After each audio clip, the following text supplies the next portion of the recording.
ukopie mu ewo KFM Musical Center obebo ahwe bibie ye kama edi ama wo ye DJ o spinning machines ahodo de edu dwuma afin so wonkofu ko ababo mo ano a mo ye studio settings ahodo a mo hia instruments papa de a no akwa akofie mu ewo KFM Musical Center na bibie timi ewie mu de kama edi ama kra zongole ne ho eno matena ikese ne wo mo bo adwuma ko ho no instruments ne wanka de bia no wo mo hwe no mo nya hihye no emfama Talent microfinance and so SSL Pesika Crabia Bakoa, I'll bet me Edu Sika see Mohona was some Adua or Beda, Talent microfinance, a hop and I'll bet me a call non your Mokoy to sell ye and crankle Jumiko and I saw Toma Dimpo and I saw ye Jumini now pay baby SCO Sika Mao Halbian Bahon.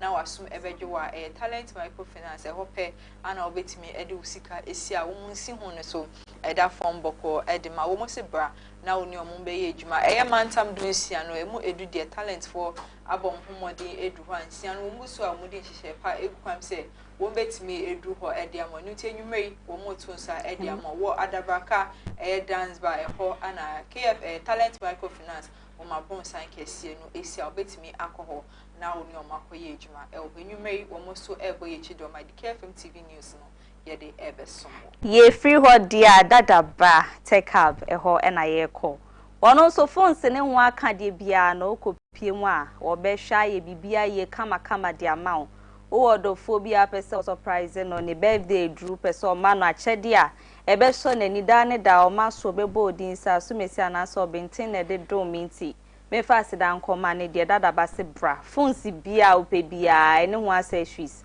wobeboa wa ye bibia nhihye no etibedi ama afin so sorry nyumeku ankra hodo amuhia phone seti apo edi mudwuma ne de dada base brana wo mo endi wa kegina mu nhwema bibia entimi nko nanim kama emfa mawo wo mo to nsa de afro nti ukopie mu ewo enkran kaneshi honom na bia ya ye Paitakwa station na eho na dada ba teka bo mu butu ebo adwuma ko honom phone ne kra nia ya ubodin a ye beye edi amawo ebo ne so eda fom se bokwa hodin wo mu a wono so hwa ma bibia koyi amawo kita hodin nsem no etimi edimu nti nyumekoi ene na nyumrei wo mo ebo ye tridom ama etimi de nsem ahodo no aba edi aba besomo fiefie mu ene waboboa no ne bia ya ene nyumrei wo hwe nsem no edoso na de eba bedi mu akotene bi ene se ne dui His Excellency John Dramani Mahama waba anan wakwa kopie mu wa Asantemantem ni nyina jahihye ekoso wedum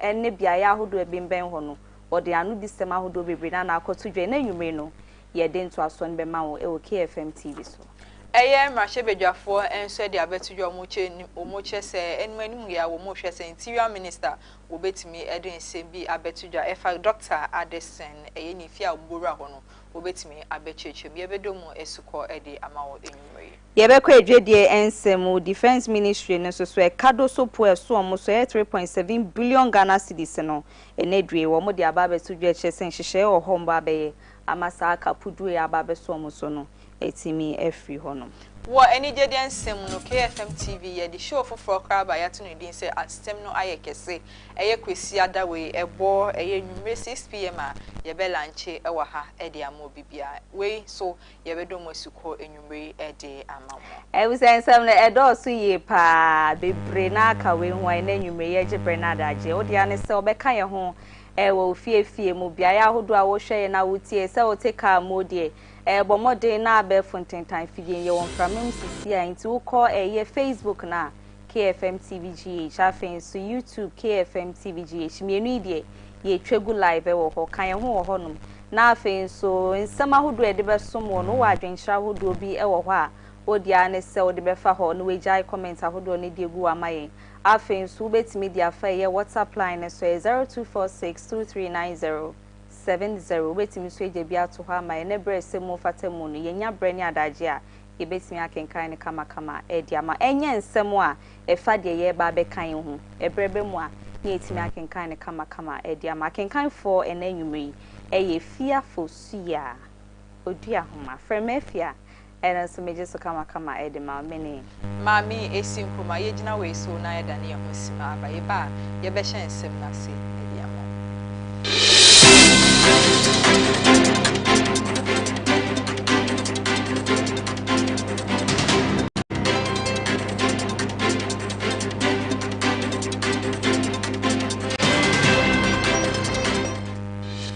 Ebusian Samson da wasibio ni omo akwa aban fambra KFM TV so da se bebre so ajebre ni adaje kan ye man sema hodo etwegu na nwume no wo kan ye ho na wo behwe na wetie bia ma bibi etimi akon kan ama me eno yetime mu fo insedun sema hodo efa ye ho sei dia na nyina ya jimubre eni adaje ni etie de ekoso ewo man Ghana ha ebusian ye hye nsem na se tewo edi ama odia abranti bi e friend say Ebo Backman woye vocal critic na chese uba montini mu anyema hodo ekoso woye mpotemu ye mantama hodo bia ya hodo awu bia no enkoyie no wono ofakoto na kunapono so na nie wode atonseni ani watwene sani abasa bia ya ehonkoyie no wode yie etimi atoyi nenei nensem no de call edima the New Patriotic Party MPP amenyuko no wo chemse afimpi mienu ene nso 2007 Ebra day His Excellency Nana Dankwa Akufo-Addo Ghana mampani dada esi so peno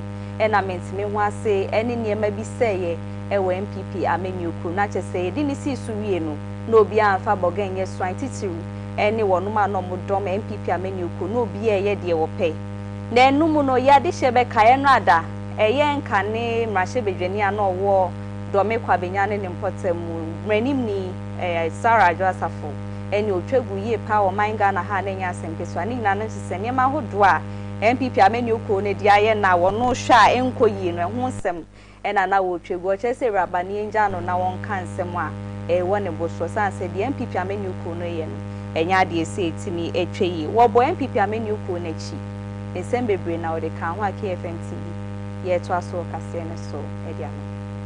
The MPP, you know, I used to be with the MPP.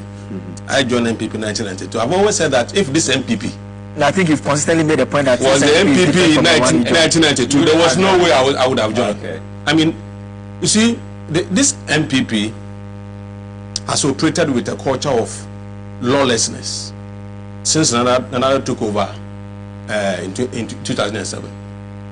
I mean, that's the MPP we have now.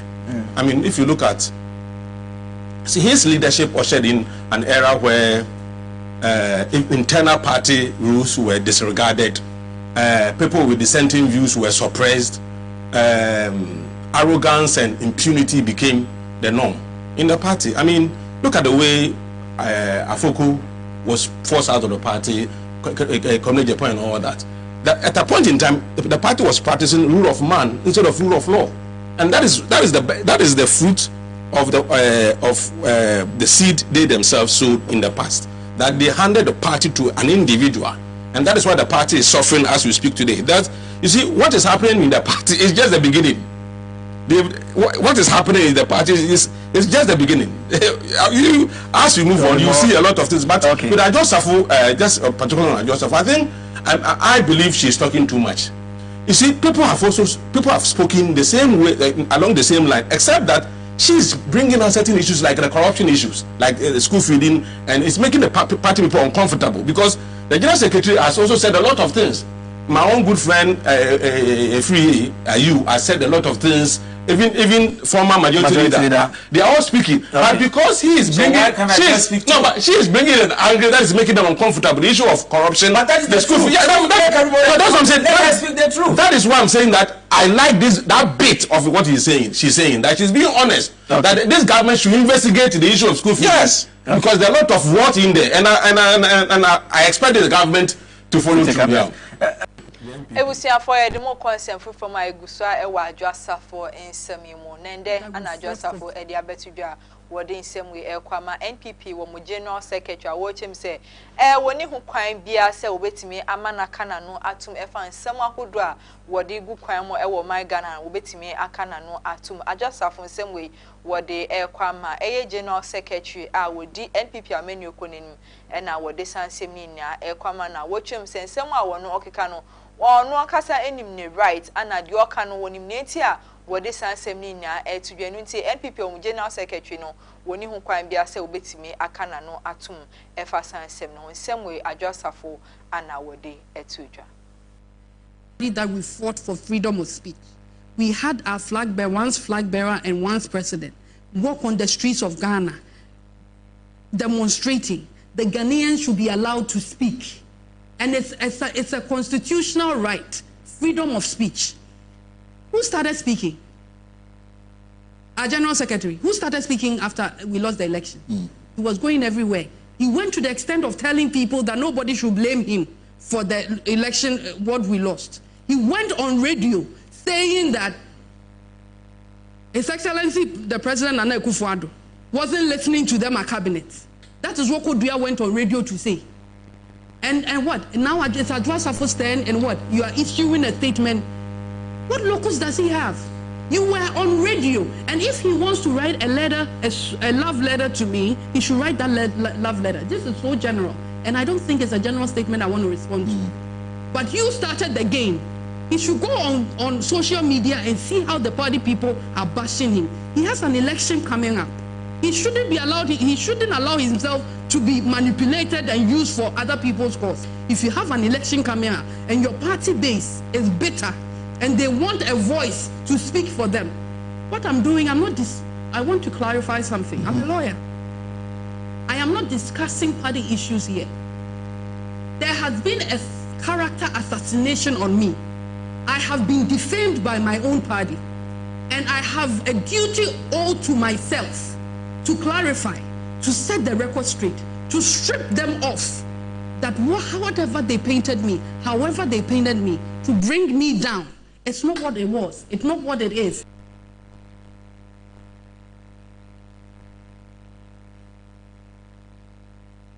Ebusia Gusua ewo brenim ni Sarah Joasafo nsem emu na Breno adokopie mu ewo Joy wo matna ya nkomotwetwe ahodo no ekoso woni eye enkofoko bi na eni omotwetwe nkomo efa nsem ahodo a bra no wen pipi ameni okonu chese ekoso ana wonpe ene de ekoso a na eno etieti anefa ahodie eso na enumu ena wo chese de wo ka no eye sa pepepe netie na sebio wo metna montene so beto anwe egu obi eni sene etie no sa pepepe ena wo ka na eno adakra na ebede edwa sem pipi ameni okonu omo de nkrata ato amane na eye omo discipline committee mi hwe DC no mpanyifo ku omo da no no wo maton sa de afre no sanse omo chese etia wo no momra sene ma hodua enkoye wo party ni mu no ba betena montene mu no aba be kananso eye Sarah Joasafo a wo no enimde na onimde wo party nimde omo ye ne de enika so omo ye no waba montene de sansem ni na aba betudwa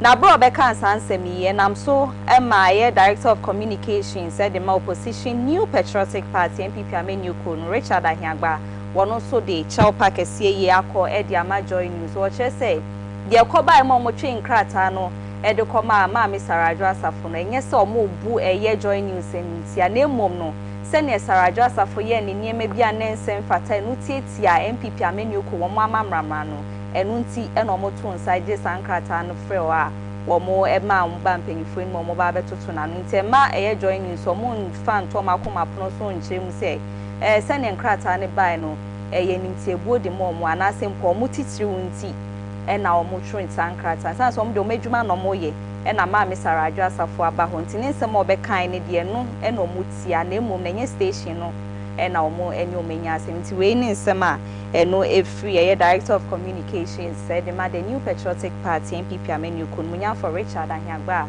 ye dia to ansem ne so e dia ma ya to ansem ne so e de mo akonsem fofo mu dia enche bia ana ankane eye Bank of Ghana wo governor eye Dr. Addison mo chese eye security personnel bi ebo run ifia ndie wo mo kwahwehwehwe ne normal mu atese senia wo mo de ye ken ofori ata no sabi pepepe ana eye ankane Bank of Ghana wo governor wo mo de bi aye no neno enenam so emamrahye bedwane a owo Cape Coast South eye Odmonya for George Ricket eye Hagan de abetudwa wo chem se ade mrahye bedwafo ina ehwe nim se eye umuna ehwe nim se interior minister ebetimi aba na ode nsem ene noma bia hodura wo mo ekọ nifie wo mo boaboa no wo betimi de abetudwa wo chese wo mo hwe nenim se ade de omo ekonyae no wo betimi de aba mbonten na wo bibia atibi e wona so nsemwe eye George Ricket Hagan wono anodi tudwa. Mr. Speaker, to go back on a Tuesday, Mr. Speaker, the committee has also scheduled the Minister of Interior to come to the House and brief us on Tuesday, the 25th of March, 2025, on the circumstances leading to the raid of the residence of the former governor of the Bank of Ghana, Dr. Ernest Addison. Ebusia ye free sansem ni munye de makonsem foforo mo edom kese no ba no de nyam from Mahama Yariga wono aso na emrahye bedwani ma de hia wonom ewo boko central batom peso aso nei wode nsem ahodo na na aba betudwa di afa ye Dr. Ernest Addison ho ne nsem a na otwim de etwegu ye nam kofoko omko ni fie hwa na ne nyem ahodo bebre na ne koso no aba be chire mu di antipotia Saju medie ne koso na sene nkofo bi ya no fa said ye koso ne ntwe yi ne nkoyi no nchire mu no ye to aso kase ne so edia. Item 6, briefing of the House. So, Speaker, I have reached out to the Minister for the Interior. He's unavailable on Tuesday to brief the House. So the Minister is unavailable on Tuesday to come and brief the House. And also that we cannot be bringing ministers to come and brief the House. The rules are clear. You want to ask the minister a question, you ask him a question. He comes to answer. But you say you are bringing a minister to come and brief the House. Under which standing orders are you bringing a minister to come and brief the House? The rules are clear on what is to be done, which is you ask the minister a question, he comes. If it's a statement the minister has to make, he comes and makes the statements. And also to correct the records, the committee clerk uses the word leading to the read. Read is not an appropriate expression of what happened.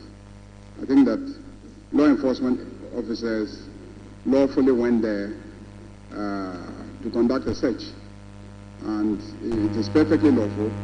And so to use the word read is clearly wrong. So I want that deleted from the records, that this House describes what happened. Adeshman by the more air consent from the Abeto Jase, a year Ankani Director General, Edema National Signal Bureau, a year NSB, a year Urakwabna, Eduwahin, and no Anna Abeto Jase, Cecilia, a posy for and Sasso, Nimo, much say, a year Timbia will move free, a year Raymond Aka, our Deputy Director. Edema Economic and Organized Crime Office for a home. Ana wo mobwa omwana wo kopie mu Kotoka International Airport emra kwabna Eduwahin efri UK man mu ebepie mu ewo my Ghana ha no emra wo du Kotoka International Airport pe na posifo de handcuff egu ne sa wo mo twe mu se nsem ba ko mienu bi a efa ne ho no wo mbra no mbeyi na no emfa sansem na emra na wo mu hia no na wo mu hu kwabna Eduwahin ewo beebia na sesi ade wo mu nya ne tie se we bepie mu ewo my Ghana ha no na wo mu ni bibia yesa won be Kotoka International Airport no mwetimi akoso ni mu wo kosi mra wo betimi eyi na no e de afa sansem ne hono nya de a wo mu ebejan ni mu no mo chese eye ndrada ebo eye enwume be se no nkro pepepe a Eduwahin ebepie mu ewo my Ghana mra wo fa immigration side ni ewie ya na nka wo beji ne bag ni ade akono ano hu se sa ni padomi wo mu aba face wo hwande wo mu so ni mu asese ade wo mu chemu se wo beyi ne ho ano fa sansem ne ho ansa wo mu etimi ejai no nsem we efri eye kwabna Eduwahin a no ye Ankani Director General Edema National Signal Bureau eye NSB for akachi ana eba ye gina sansem we so na ye twa ye ho akwaji abo afon krato abaye ba nsem no dodo na etwa.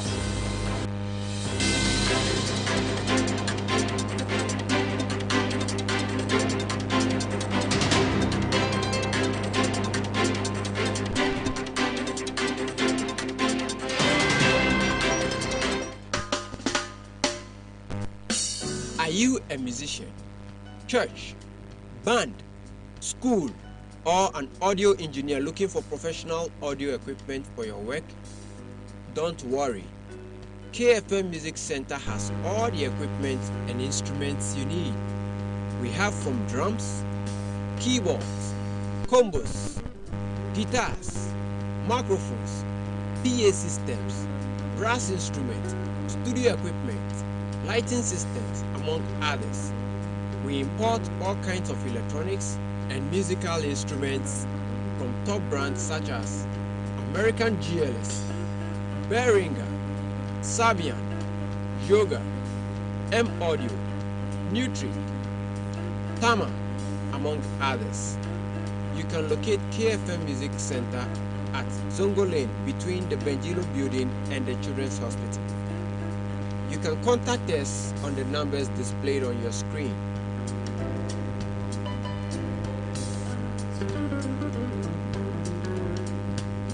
KFM Music Center, where quality costs less.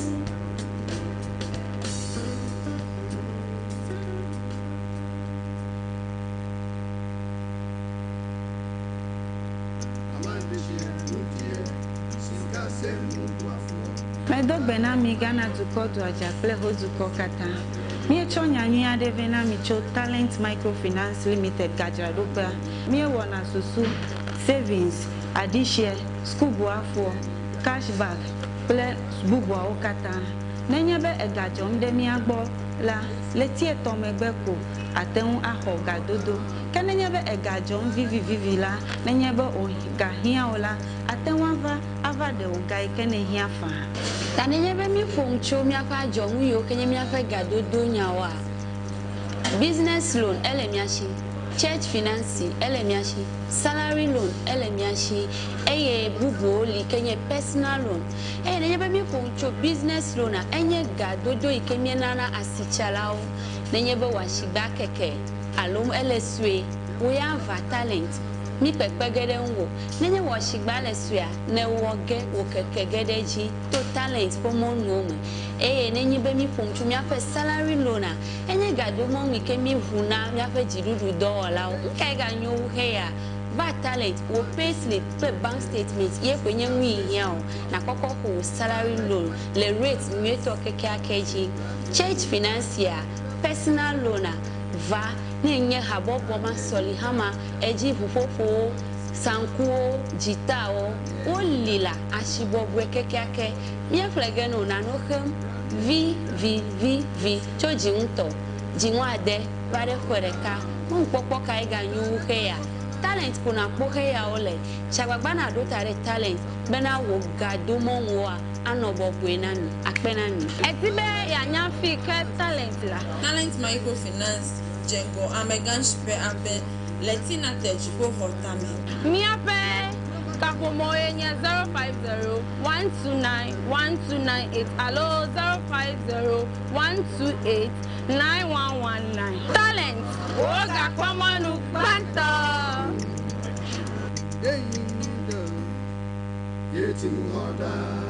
Talent Microfinance, your channel of wealth.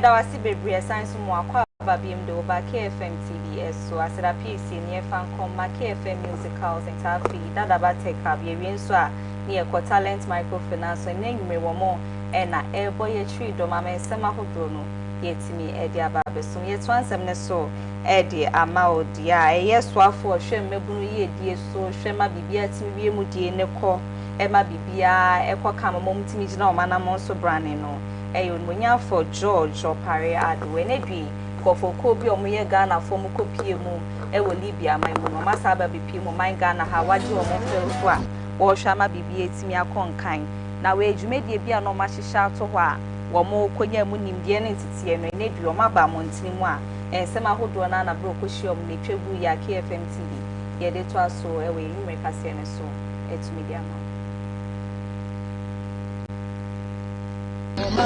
woman, mama. The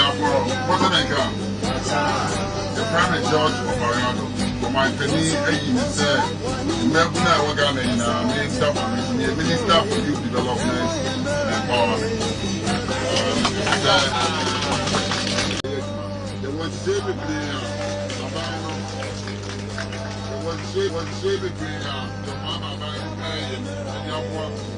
Mama Berry, so program here, really out of the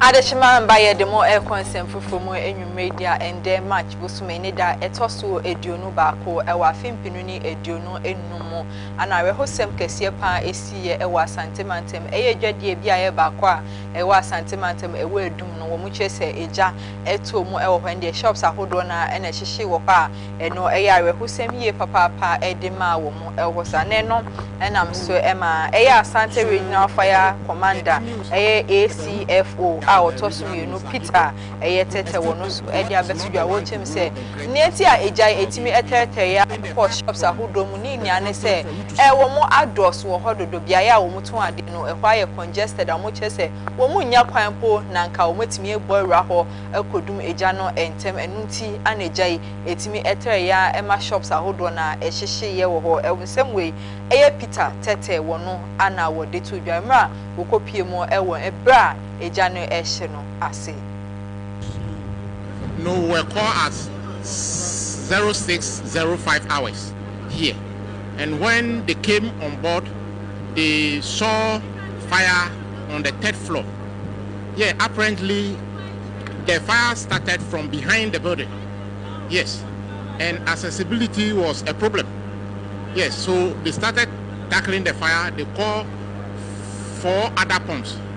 So that is 5 pumps. Then the army one came. Later, 2 tankers also came to support. So the fire is so complex. The fire, the combustibles are made up of different cargoes. You meet somebody in a store who sells different items. Yes. So that made the fire very complex. We try our best. You know, the frontage, the first building on the front has been extinguished now or under control. We are left with behind. Our tenants are behind there. Accessibility is a problem. The turntable ladder is there to fight from the roof. But they got there and there was no accessibility. Firemen have tried hard this morning to bring the fire under control.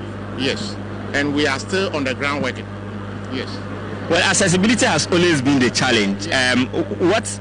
What has been that discussion with city authorities in terms of getting access to some of these places? Because this is not the first time we are seeing a fire and fire officers are complaining about that. It's something we talk always. We make our recommendations. So they are aware. I quite remember we came to KJTR with the regional minister. He gave an order that people should move from pavement. Yes, the order has always been given. Fire service is not the one to go and create accessibility, but the authority concerned must do that because we always talk about it. Yes. So what's the plan now? To extinguish the fire? Yes. Yes. You can see the fire tenants fighting. You get me? Yes. Fortunately, we've gotten Ebusia wasansem ni mu a openyi bi a wono na ni kootwa resi etue mu bra asem no si ye ni jahihye no tresre ko yes to ahodo bebre na de nchima ahodo na aba betu o chem se bra e jahihye no sha se fire service o moti ohoma homa ti muti mu a enya de so muti mi ba bra na o mo hwe ni mu se o mo betimi abenu na nam so emeja no e tresre ko baby bebre na nam so ama so to ahodo bebre na etumi asheni chemu na odi maye no Ele só faz isso aí. Ele já pensa e ele já se mania tanya. Ao que ele só faz é dar esse eu sou de mundo isso business na show. Faz coisa mais isso cara na linha da serve. Isso é o brand mas isso é assim. É como se fosse na linha assim. Essa é só para você. Não bebe minha coisa, eu bebo do fone. A minha não sei o que é. Isso é o brand. Eu como que eu vou lá.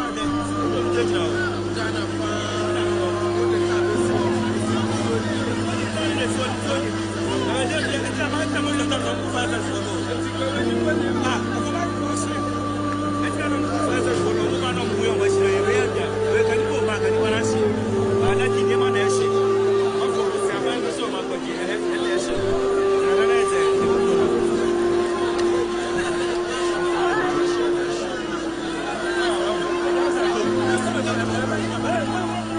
Yeguswa eweja sheshe ensemi so nemra ejano ehye wo hosan ana Asante Regional Minister Dr. Frank Amwakohene ebo ne homodin ekopie mu eweja sheshe na se eye market ho nemra okopie mu ewo ho no ana nipa kuo bi a omusu se wo mu ye nipa bonfo se den ene wo mu eto hye eye Asante Regional Minister so a wo mu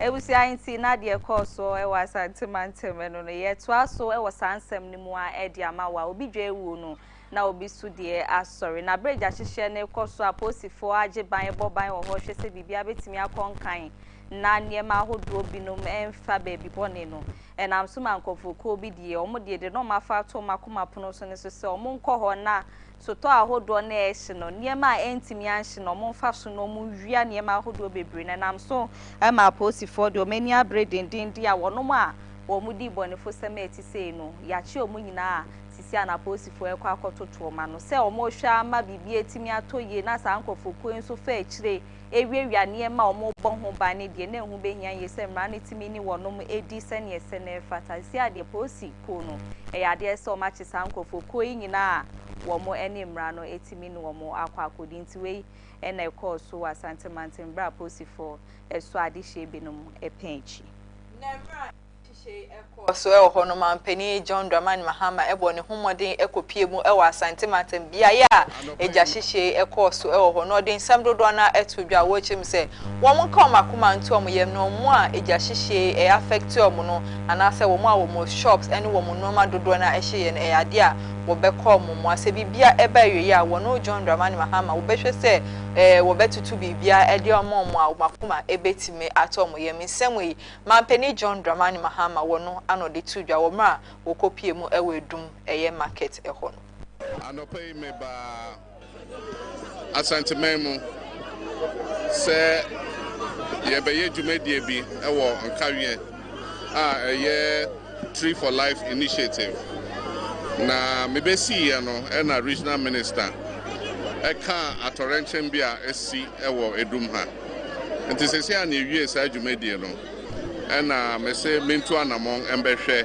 na esi na ampanso eyareho efise wo hwe enyoma asai ene enkrofo stores a ahye na eyade a eyo hawiye enti nedikan meda fire service for ase ene modern boy omoye ya omwetimi abre ejano ano ase na yewie ano a na yahwe na ema ni si enso ade baako a fire for aka kire me ne se ombedru ye no sen na ombetimi awuremu etimi akodum gya no eno ya ade baako a eha omuye na wo hwe a yedwam bebre saa na tie enti eja tomu a sen na fire for betimi edru ho etimi edum gya nentem no na abeye ohaw ama omo enti o se ye di wesu anyansa na yehwe yedwa no da ye planning ni ye se na be ya bibi kosi a na etimi aso anu ntem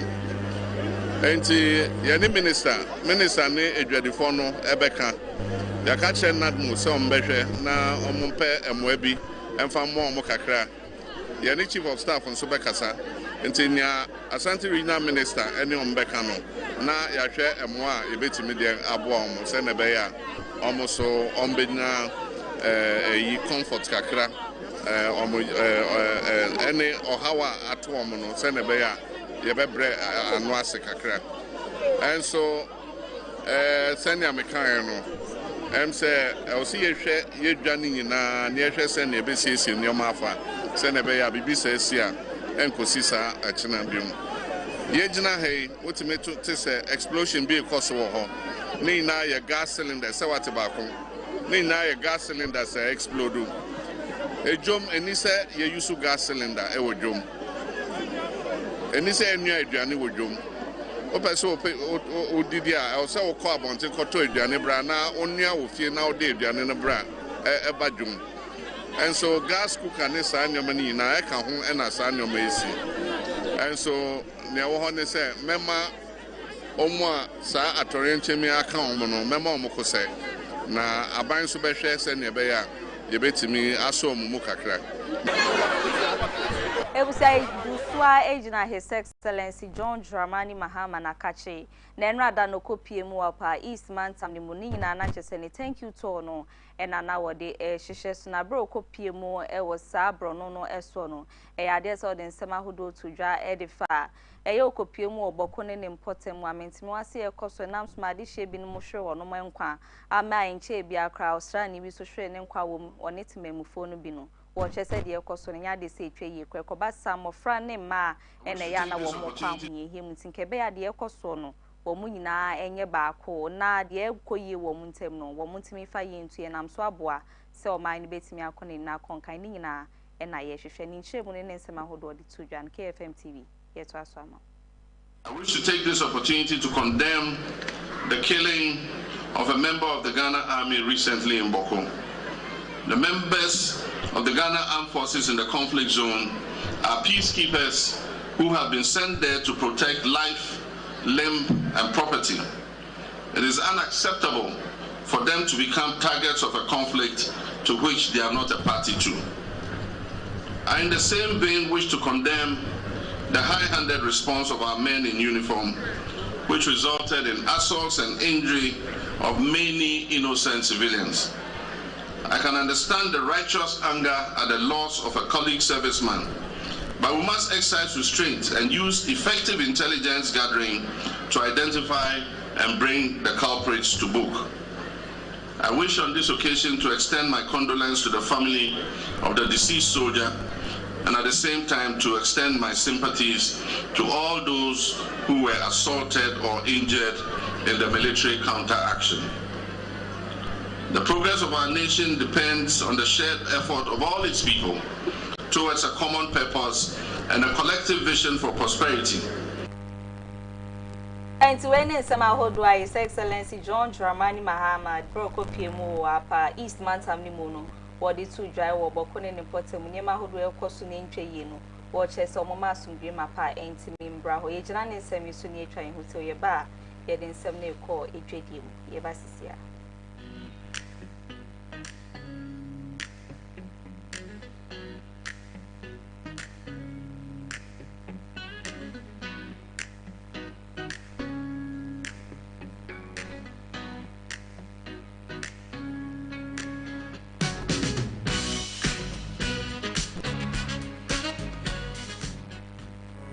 Yo, I'm for and I am Makwaba at the bar, a KFM musical shopper.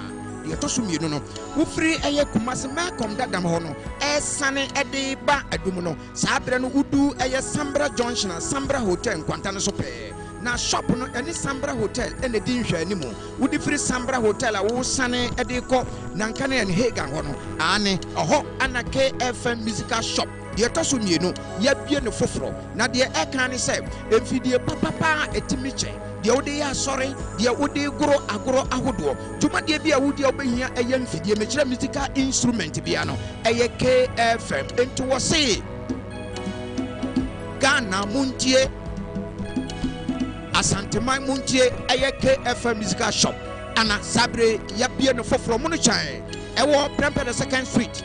We free all men come down and now sunny Ediko Edumno and Udu Sambra Hotel Quantana so now while done on Sunny Faso a hot announce KFM musical shop ye a walk Yani Sambra Hotel and a anymore. Ya chow abrevia Gina Messi Sir Mayor Proud and I say Mayor Jar Nefree Kumasi KFM instrument store. Obi bisasa se bo men fo dia ah what to no woni sida what dey near my papa e gina woni na what to say yes what to no bibi aka wakoma ni nyina free KFM instrument store Kumasi Adum se mi gina ho na me to no ma mi tibi nya ho me ka fi se fi papa mu anim na mi gina no wo be try ye ko ma ya do se kana twananka kana ensamfu ayi.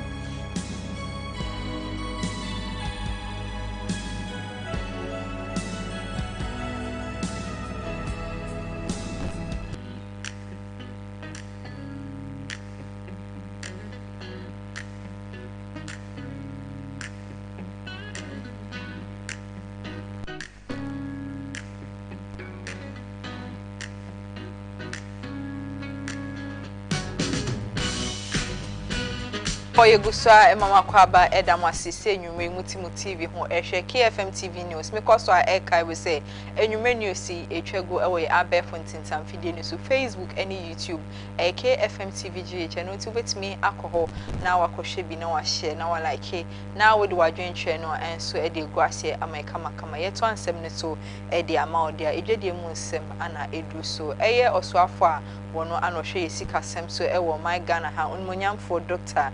Kesel atoforce wono ano de bo shekese kwama banking industries ahodo a wo ewo my Ghana wo chim se mahama ban ade a wo bo ne homoden eden hihye pa eni sika na egu kwan ma wo chese domestic debt exchange program no afi we de no ebedimu ye papa ede amobibia ewo my Ghana wo chese wo bema Ghana yesika sem ejina ne nan so ye pa esanse afi we a NDC ameni ko no eni ma Penny John Dramani Mahama abetina so ewo my Ghana ano wo mu bebo mo homode ama Ghana ye banking sector no etimi ejina ne nan so se ne be ya yesika sem enso ebetimi ejina ne nan so ye papa ede ama yesem we Dr. Kesel atoforce a wo yo so afa wono ano hwe yesika sem so ewo my Ghana ha no wono ana wode etudwa Ebusia ya to aso edwedi nsem ni mu edi ama odi aye ko eye defense ministry no wonom asye na ba bede dwa sesisi e kasusuro na eme no mo anya asem keto akra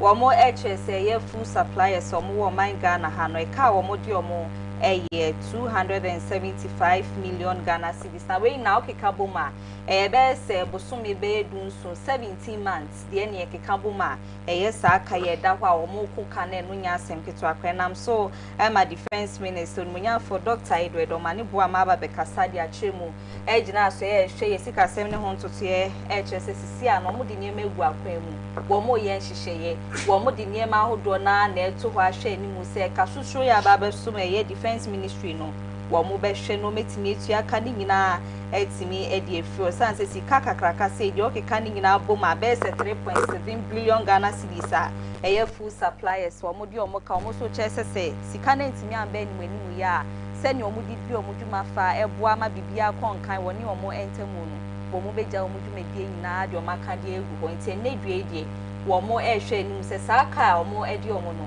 wo metia ni nyina edi efio so nya for Dr. Omani Boama defense minister wo chese omo so de me egu akwemu wo mo chese nkofoko no omo nyumsuo entwen wo fe no momom no emre kakra bi enche bia saka aba beso aho no mbe yi ni nyina de efio se be ya omo ejuma eda wono mienu ntemu no bia betimi ato aso na akone ye gina edwedi ensem so ni ato nkrate o ye ba ye de nsem no eko ahosefo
Ebusia Sansonda wasene mo akwa ababiem na ye de wotoa eye nigide ensen so Maame Esi aye krado anyide ensen ya born bede ye be hwe ne sere abasa match le de den omo mu twa beti twa wo mo hwe ni mu se sike bi obode ato so medi nkunim so meni abre den ebi mu susu se chart for be she Ghana ba mimi wo gidie se Ghana be she Ghana no wo hu at times no wo betimi do re no bibia show mumu ube disappointed no one broken heart match we pa de me ya me team ka se metimi a predict na me boa sanse ada do de be share Black Stars ba mimi wo gidie se Ghana be di nkune sanse na si nyum tuni na si kwa wono so de nyuma bambontene a wo chese sa nyum no o de tie Black Stars bobo konechi se ne be ya nkunimdie betimi akwamon because but all the same ne vem into the ebusia ye nyina ye fa ejidie ni ye read na show na ye wa Ghana ha dey sa sesi ade se obedidi a didi sesi a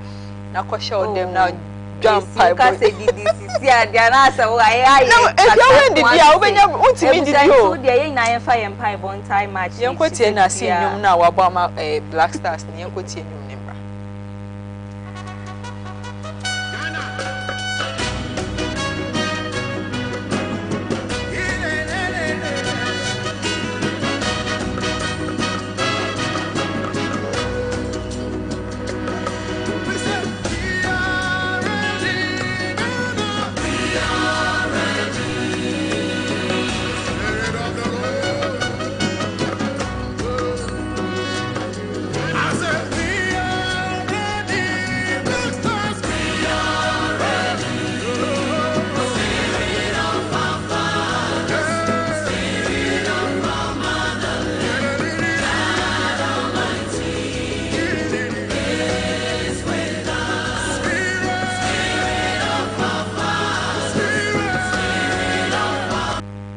na see nyum a wabo ama Ghana Black Stars bo boku no enu nyum na e de pound ya bana see oye ade o oye ade o de ne to baby a o ho bi hwe nyum a na nde sa nyum ya watu pa na Ghana wanyi do o mo be broken heart bia o mi de se see am fa makomandi sa enu na make an so say ya ye na Ghana for there ye guso e mo mo vim say o mo kwebo mo ko ye ma chi but say ni o mutimi hye nkrofo timi hye 3 mutimi hye 3 na matena na ya beti oh god second half I be pon match ni nkrofo da beti a be hye na we ondi wakoma ya na akoma te we de mo mbo mo humode ma ye ne why mo ko gina field ne so a mo mbobo ni ye ma ye serew na ya akoma di echiri pa why na ebusia ye ngina ni service na yes aso wo ye digidi ensem bi ye concept foforo mu e di amount na ensem no chese obepie mu we wo KFM TV ha enche bia kwisia de ye da ye nimu ya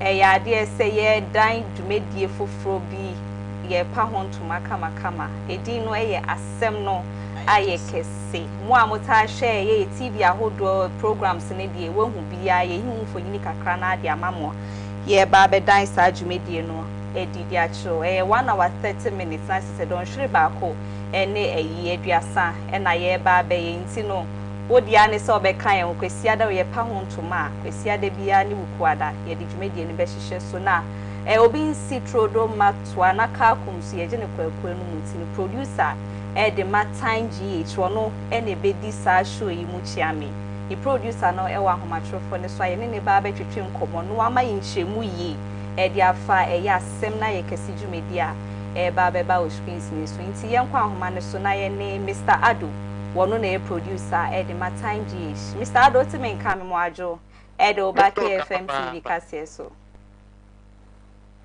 yeah enia na what to say na me adumo na mo so e nyankopon adumo kraye mu ye ho ye pa Mr. Ado boy nchemu kakra sem na ye kese no kwesi ade ya ne ye pa ho ntoma den na wo susu se ye bekoso na afin so etiefo ne ahwefo se ne ya maso ne abohu dehro no den na omo hwe wasa adwumedi no na se afem na ye kese ai hu se ye be afem kese pa se de na mi chiremu ana mi chiremu se afem na ge aye kese de news encoder wo Ghana memu nyina aye politics entertainment sport ni nie ya kesi ya Ghana for kan one thing na ye kan ji cha over so ni so ni petia over the years what me apart wo comedy mo a other them with social media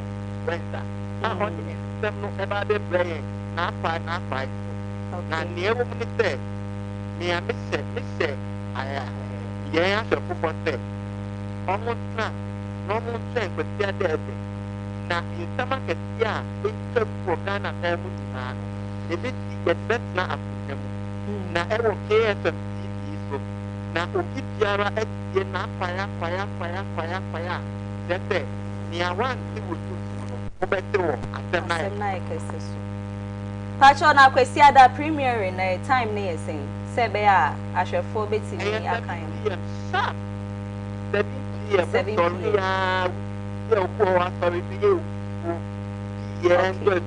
p.m. We're driving for powder. Oh, father, not the old no, not yet. What's not it? Someone can have them. I can see okay. So, let me say, India, them no, you now your premier, ya show Nankasano, ye bain da bain da bain. I could see that 7 p.m. Any Rukwada 8 p.m. 80 after 4. Near yet ceremony there. No tell no more change. Time is. I will have the American there so I about the show AFM. So, me say, I send the bag and say, no more back to no market the bar. Yo, Corrado, you yedasipa, yedase no bread, no wadaje. I wait to be at your mighty Pesia dear. Corrado, it's you. Hello, Rado. Hello. Pacho now can be. Mr. Madam Masipa, Nemo, could see that way, no, and them no, you a beckers, yes, you are a crowd pass and say, ya change bed in much. I feel I say, I got a home person was and beba, because time did the assembly bar. It would say you were near my. Ebusianti the ene to train common Mr. Adu, one on producer at the Martin GH. Premiering in so 6 p.m. No siabo king in it nasi. Snow TV no ho na say. The year babe dine do jumedino. Ye intimation it's any abasakama kama.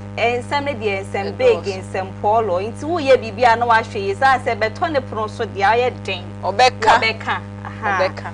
See your near my why not just say it's young kosher premier in info in the cacrani bad ya cage in the fantasy media in the song from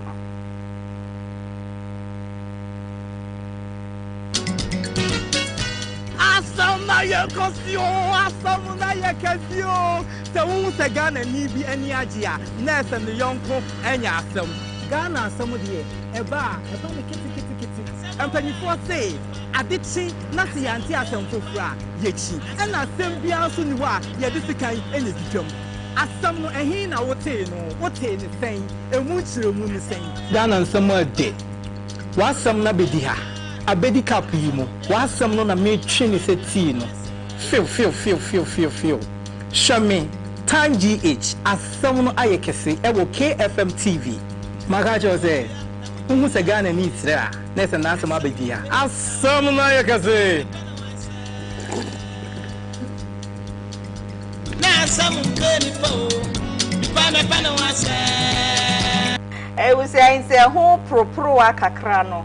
Eni amu wehu ne no wehu se dwumedie eba no enye fedi agoro ensema hudu etwegu wo ye maimu no wenye bia anhwe wo ye news ne so a wo dia ne se wo be join ye e wa sem na ye kesi so na chese ye dia asum ye bread ye bread ne ba Sunday Sunday nyina ye wa den premier na enye is premier enye asem te ebo 7 pepe na do TV station we na fide na to chassis Osino 6 okay boss 6 now they are to KFM TV no washa sem no ayekese osi ye premiere na kwesi ada bia eni ukuada kwesi ada ne ye 7 p.m. ana ukuada no ye 8 p.m. and time no do a me fa we fidie ni to baby ase KFM TV na washa asem na ayekese aha ite usi ayenjina asem na ayekese so na ise ba odu ene nyume ye boabo no de beso KFM TV so na ye fa munsi na sida PSC ni ye fa ko ma KFM Musical Center fi dada ba tech hub and afi talent microfinance omo ene boy ye twi dom ene nyumrema nsem no yetimi ede ebeso akenkan for ene nyumre eye Afia Fosuah Oduahoma Sresrebidi from Afia and so me just so many Maame Esi Nkrumah me kai was send there ana Ghana Black Stars wo mo de wo makensie ni ehhehye so a wo mo ni Chad and wo mo Asia e wo Baba Yara Sports Stadium enu nti ufri ha ana ye wie news na koso na hwe KFM TV de sports no ye de beto aso e de ama yakra mu ina